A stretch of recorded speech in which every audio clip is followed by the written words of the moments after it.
Very good morning to SPB students. இன்றைக்கி நம்ம இந்த கிளாஸில் என்ன பார்க்க போகிறோம் அப்படின்னா +1 காமர்ஸில் யூனிட் 9 த இந்தியன் கான்ட்ராக்ட் ஆக்டில் சாப்டர் 29 எலமெண்ட்ஸ் ஆஃப் கான்ட்ராக்ட்னா என்ன அப்படின்னு பார்க்க போகிறோம். அதாவது ஒரு கான்ட்ராக்ட் பண்ணுறதுக்கு என்ன மாதிரியான எலமெண்ட்ஸ் அப்படின்னா என்ன, முக்கியமான அடிப்படை கூறுகள் என்னென்ன அப்படிங்கிறத பார்க்க போகிறோம். ஃபஸ்ட்டு பாருங்கள், நமக்கு என்ன கொடுத்துருக்காங்க அப்படின்னு மீனிங் அண்ட் டெஃபினிஷன் அப்படின்னு கொடுத்துருக்காங்க. ஃபஸ்ட்டு லான்னா என்ன, லா அப்படிங்கிறது that is and set of rules அப்படின்னு சொல்கிறாங்க. ஓகேவா? ஸோ கவர்மெண்ட்டோட சொசைட்டிக்கு மிங்கிள் பண்ணி அவங்க வந்து என்ன பண்ணியிருக்காங்க அப்படின்னா ஒரு வகையான ரூல்ஸ் அண்ட் ரெகுலேஷனை செட் பண்ணி வச்சுருக்காங்க. ஸோ இதை தான் என்ன சொல்கிறாங்க அப்படின்னா லா அப்படின்னு சொல்லியிருக்காங்க. ஓகேவா? ஸோ அதுக்கடுத்து பார்த்தோம் அப்படின்னா நமக்கு என்ன கொடுத்துருக்காங்க, லா அப்படிங்கிறது எதுக்காக உருவாக்கப்பட்டது அப்படின்னா ஒரு சோஷியலோட ஒரு வெல்ஃபேருக்காகவும் க்ரோத்துக்காகவும் சொசைட்டிக்கான ஒரு க்ரோத்துக்காகவும் உருவாக்கப்பட்டது அப்படின்னு சொல்லியிருக்காங்க. இது பார்த்தோம் அப்படின்னா இந்த லா அப்படிங்கிறது ஒரு சோசியல் செக்யூரிட்டிஸுக்கும், அது மட்டும் இல்லாமல் இது ஒரு பீஸ் அப்படின்னா என்ன, அமைதிக்காகவும் உருவாக்கப்பட்ட ஒரு விஷயந்தான் லா அப்படின்னு சொல்கிறாங்க. சரியா? ஸோ அதுக்கடுத்து பார்த்தோம் அப்படின்னா இதில் எந்த மாதிரியான லாலாம் இருக்குது அப்படிங்கும்போது நிறைய லாஸ் இருக்குது. Constitutional law, civil law, criminal law, tax law, labour law, business law அப்படின்னு எக்ஸட்ரா மேற்கொண்டு சொல்லிக்கிட்டே இருக்கலாம் அப்படின்னு சொல்கிறாங்க. அதுக்கடுத்து பார்த்தோம் அப்படின்னா இந்தியன் கான்ட்ராக்ட் ஆக்ட் என்ன சொல்கிறாங்க அப்படிங்கும்போது, ஒரு இந்தியன் கான்ட்ராக்ட் ஆக்ட் அப்படிங்கும்போது இது பார்த்தோம் அப்படின்னா ஒன் ஆஃப் த கமர்ஷியல் லா அப்படின்னு சொல்லியிருக்காங்க. வித்தவுட் கான்ட்ராக்ட் ஆக்ட் அப்படின்னு சொல்லியிருக்காங்க. கான்ட்ராக்ட் ஆக்ட் இல்லாத இது ஒரு கமர்ஷியல் லா அப்படின்னு சொல்லியிருக்காங்க. சரியா? இதில் பார்த்தோம் அப்படின்னா எல்லா விதமான பிஸ்னஸ் ஆக்டிவிட்டி, அங்கே இருக்கக்கூடிய டிஃபிகல்ட்டிஸ், அங்கே இருக்கக்கூடிய ப்ராப்ளம்ஸ் எல்லாத்துக்கும் உருவாக்கப்பட்ட ஒரு கான்ட்ராக்ட் ஆக்ட் அப்படின்னு சொல்லியிருக்காங்க.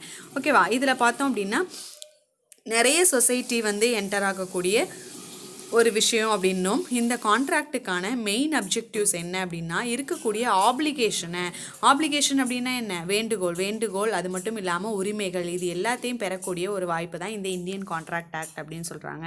ஸோ அதுக்கடுத்து பார்த்தோம் அப்படின்னா நமக்கு என்ன கொடுத்துருக்காங்க, இந்தியன் கான்ட்ராக்ட் ஆக்டை பொறுத்த வரைக்கும் இது பார்த்தோம் அப்படின்னா எல்லா விஷயத்தையும் அஃபெக்ட் பண்ணக்கூடியது அப்படின்னு சொல்கிறாங்க.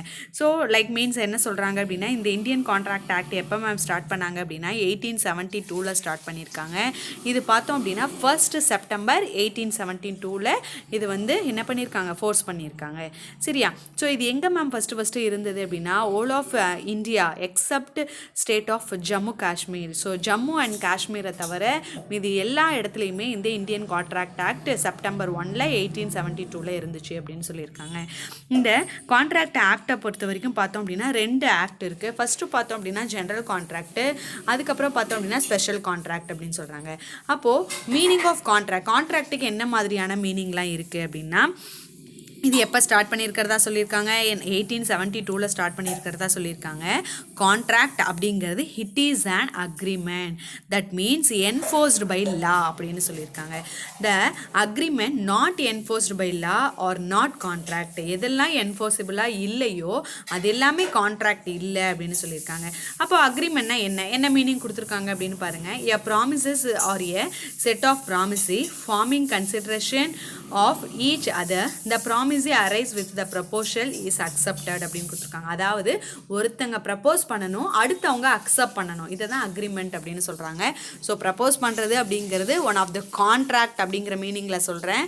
ஸோ யாராவது ஒருத்தங்க வேண்டுகோள் கொடுக்கும்போது அந்த வேண்டுகோளை ஒருத்தங்க ஏற்றுக்கிறாங்க அப்படின்னா அதை தான் அக்ரிமெண்ட் அப்படின்னு சொல்கிறாங்க. சரியா? ஸோ அதுக்கு ஃபார்முலா கொடுத்துருக்காங்க பாருங்கள். Agreement equal to offer or proposal plus acceptance. இதை தான் அக்ரிமெண்ட் அப்படின்னு சொல்லியிருக்காங்க. அப்போ கான்ட்ராக்ட் அப்படின்னா என்ன, contract equal to agreement plus enforceability by law அப்படின்னு சொல்லியிருக்காங்க. சரியா? அதுக்கடுத்து பாருங்கள், நமக்கு ஒவ்வொன்றுக்கும் மீனிங் கொடுத்துருக்காங்க, டெஃபினேஷன் கொடுத்துருக்காங்க. ஆஃபர் அப்படின்னா என்ன, ஆஃபர் அப்படிங்கிறது ஒருத்தங்க வில்லிங்கோட நான் உங்களுக்கு கொடுக்குறேன் அப்படின்னு சொல்கிறது ஆஃபர் அப்படின்னு சொல்கிறாங்க. அக்செப்டன்ஸ் அப்படின்னா என்ன, அக்செப்டன்ஸ் அப்படிங்கிறது நீ கொடுக்குற ஒரு ஆஃபரை நான் ஏற்றுக்கிறேன் அப்படிங்கிறத அக்செப்டன்ஸ் அப்படின்னு சொல்லுவாங்க. அக்ரிமெண்ட் அப்படின்னா என்ன, ஆஃபர் ப்ளஸ் அக்செப்டன்ஸ் ரெண்டையும் சேர்ந்தது அக்ரிமெண்ட் அப்படின்னு சொல்கிறாங்க. கன்சிடரேஷன் அப்படின்னா என்ன, ப்ராமிசி ஆர் ப்ராமிஸர், இவங்க இதில் இருக்கக்கூடிய அந்த பர்சன் அவங்க கொடுக்கக்கூடிய something do or not doing. So ஓகேவா, பண்ணலாம் இல்லை பண்ணாமல் போகலாம். இது வந்து பார்த்தோம் அப்படின்னா கன்சிடரேஷன் அப்படின்னு சொல்கிறாங்க. அதுக்கடுத்து பார்த்தோம் அப்படின்னா கான்ட்ராக்ட் அப்படின்னா என்ன அப்படின்னா, அதான் நான் சொன்னேன் இல்லையா, it is and enforced by law of contract அப்படின்னு சொல்கிறாங்க. சரியா, அதுக்கடுத்து பார்த்தோம் அப்படின்னா நமக்கு என்ன கொடுத்துருக்காங்க, எசென்சியல் ஆஃப் வேலிட் கான்ட்ராக்ட். ஒரு கான்ட்ராக்ட் செல்லுபடி ஆகணும் அப்படின்னா என்ன மாதிரியான ஃபார்மேட்லாம் ஃபாலோ பண்ணணும் அப்படிங்கிறது தான் கொடுத்துருக்காங்க. அதில் ஃபஸ்ட்டு பார்த்தோம் அப்படின்னா offer and acceptance. First offer ஒருத்தவங்க கொடுக்கக்கூடிய ஒரு சூழ்நிலை இருக்கணும். அந்த ஆஃபரை ஒருத்தவங்க அக்செப்ட் பண்ணணும். அந்த இடத்துல தான் வேலிடான ஒரு கான்ட்ராக்ட் நடக்கும் அப்படின்னு சொல்கிறாங்க. அதுக்கடுத்து பார்த்தோம் அப்படின்னா லீகல் ரிலேஷன்ஷிப்பு. என்ன லீகல் ரிலேஷன்ஷிப் இருக்கணும், அதாவது அந்த கான்ட்ராக்ட் போடக்கூடிய அந்த ரெண்டு பார்ட்டிஸுக்கும் நல்ல லீகல் ரிலேஷன்ஷிப் இருக்கணும் அப்படின்னு சொல்லியிருக்காங்க. Lawful consideration. So lawful consideration அப்படிங்கிறது என்ன, எந்த ஆக்ட் படி என்ன செக்ஷன் படி இருக்குது அப்படின்னா செக்ஷன் 2 அப்படிங்கிற படி இருக்குது. அதாவது கன்சிடரேஷன் அப்படின்னா என்ன அப்படின்னா, சம்திங் இஸ் ரிட்டன், நீங்கள் கொடுத்ததுக்கு நான் உங்களுக்கு ஏதாவது ரிட்டன் கொடுக்கணும். ஓகேவா, ஸோ அதை தான் என்ன சொல்கிறாங்க அப்படின்னா கன்சிடரேஷன் அப்படின்னு சொல்கிறாங்க. அந்த கன்சிடரேஷன் எ கான்ட்ராக்ட் வித்தவுட் கன்சிடரேஷன் அப்படிங்கிற ஒன்று இல்லை அப்படின்னா அந்த இடத்துல ஒரு கான்ட்ராக்டே நடக்காது அப்படின்னு சொல்கிறாங்க. அதுக்கடுத்து பார்த்தோம் அப்படின்னா லாஃபுல் அப்ஜெக்ட். லாஃபுல் அப்ஜெக்ட் அப்படின்னா என்ன அப்படின்னா, இட் இஸ் அண்ட் லீகல் அப்படின்னு சொல்லியிருக்காங்க. அதாவது இந்த பார்த்தோம் அப்படின்னா not a immoral and or legal. So இது இம்மாரல் கிடையாது, அதே போல் இல்லீகலும் கிடையாது. ஸோ இது ஒரு வகையான லீகலான விஷயத்தை தான் லாஃபுல் அப்ஜெக்டிவ், அதுக்கு தான் அக்ரிமெண்ட் நடக்கும் அப்படின்னு சொல்கிறாங்க. அதுக்கடுத்து பார்த்தோம் அப்படின்னா ஃப்ரீ கன்சென்ட் அப்படின்னா என்ன அப்படின்னா, must be a free genuine consent means to the agreed upon to the something is some sense of same time. So அந்த சமயத்தில் வேறு ஏதாவது ஒரு மியூச்சுவலான ஒரு அக்ரிமெண்ட் இருந்தது அப்படின்னா அதை தான் என்ன சொல்லுவாங்க அப்படின்னா கன்சென்ட்ஸ் அப்படின்னு சொல்லுவாங்க. அடுத்து பார்த்தோம் அப்படின்னா கெப்பாசிட்டி ஆஃப் பார்ட்டிஸ். அந்த பார்ட்டிஸோட கெப்பாசிட்டி அப்படிங்கிறது என்ன அப்படின்னா, லீகல் எபிலிட்டி எப்படி இருக்குது அதை பொறுத்து தான் ஒரு கான்ட்ராக்ட் வேலிடா இல்லை இன்வேலிடா அப்படிங்கிறது இருக்கும் அப்படின்னு சொல்லியிருக்காங்க. அப்போது கெப்பாசிட்டி அப்படிங்கிறது என்ன மேம் சொல்கிறாங்க அப்படின்னா, ஃபார் எக்ஸாம்பிள் சொல்லணும்னா ஏஜ் மெச்சூரிட்டி சொல்லலாம், சவுண்ட் மைண்டு சொல்லலாம், இல்லைனா குவாலிஃபைடாக இல்லை அப்படிங்கிறதுனால நாட் குவாலிஃபைடாக இருக்கிற பர்சனை என்ன சொல்கிறாங்க அப்படின்னா அன்மெச்சூரிட்டி அப்படின்னு சொல்லலாம். அதுக்கடுத்து பார்த்தோம் அப்படின்னா சர்டனிட்டி ஆஃப் டேர்ம்ஸ் அப்படின்னு சொல்லியிருக்காங்க. This agreement should be a clear to the parties to an agreement. The agreement must be a precise. For example X informed Y I agreed to sell my car அப்படின்னு கொடுத்துருக்காங்க. அதாவது X அப்படிங்கிறவங்க நான் என் காரை செல் பண்ணுறேன் அப்படின்னு சொல்லிட்டாரு. அதுக்கு என்ன பண்ணணும், எத்தனை காரை செல் பண்ணுறதா சொல்லியிருக்காருன்னா 4 கார் செல் பண்ணுறதா சொல்லியிருக்காரு. Here nothing is stated about with the car is going to sell. There is a no clarity of the firm. அவர் 4 காரை விற்க போகிறாரு, ஆனால் எந்த காரை நான் கொடுக்குறேன் உங்களுக்கு அப்படிங்கிறத சொல்லலை. ஸோ இந்த இடத்துல என்ன கிடைக்கல அப்படின்னா கிளாரிட்டி இல்லை அப்படின்னு சொல்கிறாங்க. அதுக்கடுத்து பார்த்தோம் அப்படின்னா பாசிபிலிட்டி ஆஃப் பர்ஃபார்மன்ஸ்னால் என்ன, ஒரு விஷயம் ஒரு போடுற அக்ரிமெண்ட் வந்து பாசிபிலிட்டி ஆகும் அப்படின்னா அதான் பாசிபிலிட்டி ஆஃப் பர்ஃபார்மன்ஸ் அப்படின்னு சொல்கிறாங்க. ஃபார் எக்ஸாம்பிள் சொல்லணும் அப்படின்னா ஏ அக்ரி பண்ணுறாரு யாருக்கிட்டனா பி கிட்ட, discover a new planet. So new பிளானட்டை நான் டிஸ்கவர் பண்ண போகிறேன் அப்படின்னு சொல்கிறாங்க. Agreement is void because act itself to the impossible to perform for the very beginning. So ஸ்டார்டிங்லேயே வந்து அவர் என்ன பண்ணிட்டாரு, அது வந்து நான் உருவாக்க போகிறேன் அப்படின்னு சொல்லிட்டாரு. So it is and possible performance அப்படின்னு சொல்கிறாங்க.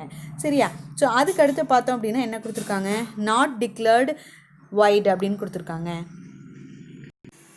ஸோ அதுக்கடுத்து பார்த்தோம் அப்படின்னா நமக்கு என்ன கொடுத்துருக்காங்க அப்படின்னு பாருங்கள். 9th ஒன் பார்த்தோம் அப்படின்னா, அதாவது நாட் டிக்ளேர்டு வைட் அப்படின்னு கொடுத்துருக்காங்க. இந்த அக்ரிமெண்ட்டை பொறுத்த வரைக்கும் இது ஃபுல்லாகவே என்ஃபோர்ஸ்டு பை லா படி இருக்கும் அப்படின்னு சொல்லியிருக்காங்க. சரியா, அதுக்கடுத்து பாருங்கள் நெசசரி லீகல் ஃபார்மாலிட்டிஸ்.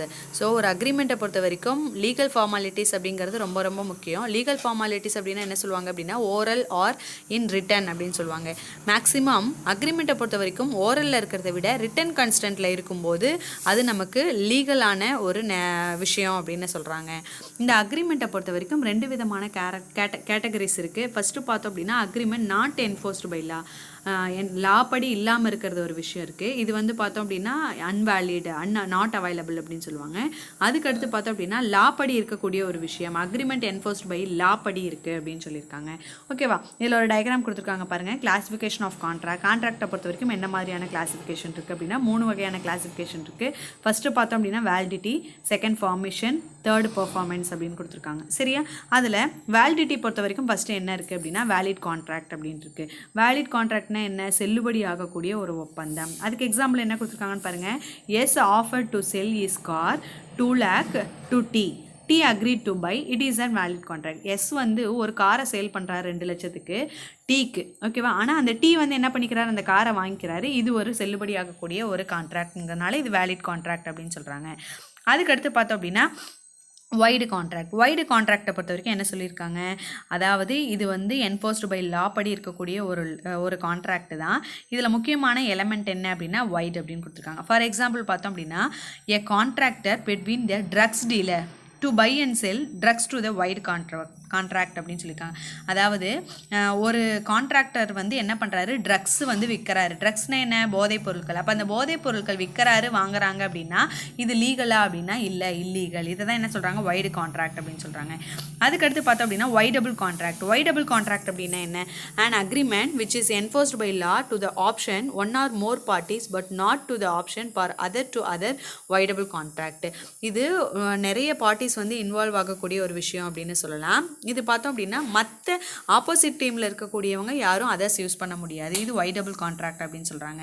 அதுக்கடுத்து பார்த்தோம் அப்படின்னா இல்லீகல் கான்ட்ராக்ட் அப்படின்னா என்ன?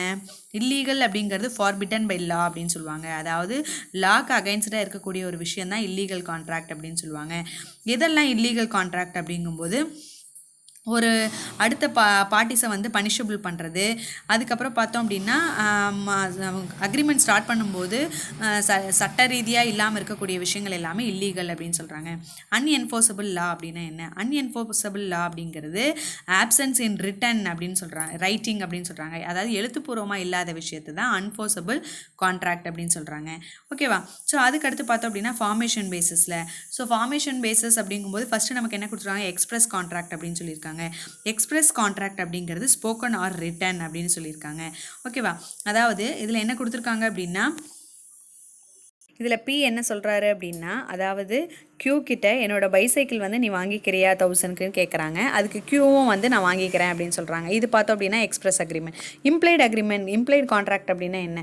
இம்ப்ளைடு கான்ட்ராக்ட் அப்படின்னா என்ன அப்படின்னா அதாவது ஒரு கான்ட்ராக்ட் வந்து எப்படி இருக்கும் அப்படின்னா வெளிப்படையாக இல்லாமல் உள்ளேயே சொல்லும்போது அது என்ன கான்ட்ராக்ட் அப்படின்னா உட்கிடை கான்ட்ராக்ட் அப்படின்னு சொல்லுவாங்க. வெளிப்படையாக அந்த கான்ட்ராக்ட் இருக்காது அப்படின்னு சொல்கிறாங்க. அடுத்து பார்த்தோம் அப்படின்னா என்ன கொடுத்துருக்காங்க அப்படின்னா குவாசி கான்ட்ராக்ட்னு கொடுத்துருக்காங்க. குவாசி கான்ட்ராக்ட் அப்படிங்கிறது it is and created by law படி கிரியேட் ஆகக்கூடிய ஒரு விஷயம்.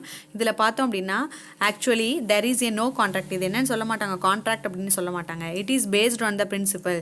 அதாவது a person shall not allowed to the enrich. ஒரு பர்சன் வந்து என்ன பண்ண மாட்டார்? அலோவ் பண்ண மாட்டார். எதுக்கு? என்ரிச், அதாவது அன்ஜஸ்டிஃபை எக்ஸ்பென்ஸ் இருக்கு இல்லையா? ஸோ அதுக்கு அலோவ் பண்ணாத ஒரு கான்ட்ராக்ட் தான் குவாசி கான்ட்ராக்ட்னு சொல்கிறாங்க. அடுத்து பார்த்தோம் அப்படின்னா டாசிட் கான்ட்ராக்ட்னு சொல்லியிருக்காங்க. டாசிட் கான்ட்ராக்ட் அப்படின்னா என்ன அப்படின்னா for example obtaining cash through automatic teller machine sale for hammer of the auction sales அப்படின்னு சொல்லியிருக்காங்க. அதாவது ஏலத்துக்கு விடக்கூடிய முறைகள் இருக்கு இல்லையா? அதை தான் டாசிட் கான்ட்ராக்ட் அப்படின்னு சொல்லியிருக்காங்க. அதுக்கடுத்து பாருங்கள் அந்த பேசிஸ் ஆஃப் பர்ஃபார்மன்ஸ் அப்படின்னு கொடுத்துருக்காங்க. ஃபஸ்ட்டு பார்த்தோம் அப்படின்னா எக்ஸிக்யூட்டிவ் கான்ட்ராக்ட் அப்படின்னா என்ன? அந்த கான்ட்ராக்டை அதாவது நடைமுறைப்படுத்தக்கூடியது தான் எக்ஸிக்யூட்டிவ் கான்ட்ராக்ட்னு சொல்கிறாங்க. எக்ஸிக்யூட்டரி கான்ட்ராக்ட் அப்படின்னா என்ன? ஃபார் எக்ஸாம்பிள் என்ன கொடுத்துருக்காங்க? A agree to buy B cycle by promising to pay cash on 15th June. A வந்து பியோட சைக்கிளை வாங்கிட்டு 15th June வந்து கேஷ் கொடுக்குறதா சொல்லியிருக்காங்க. பியும் அதுக்கு அக்ரி பண்ணியிருக்காங்க. ஆனால் அந்த சைக்கிள் வந்து எப்போ கொடுக்குறதா சொல்லியிருக்காங்க? 20th June கொடுக்குறதா சொல்லியிருக்காங்க. ஸோ எந்த டேட்டுமே மேட்ச் ஆகலை இல்லையா? ஸோ இது எக்ஸிக்யூட்டரி கான்ட்ராக்ட் அப்படின்னு சொல்லியிருக்காங்க.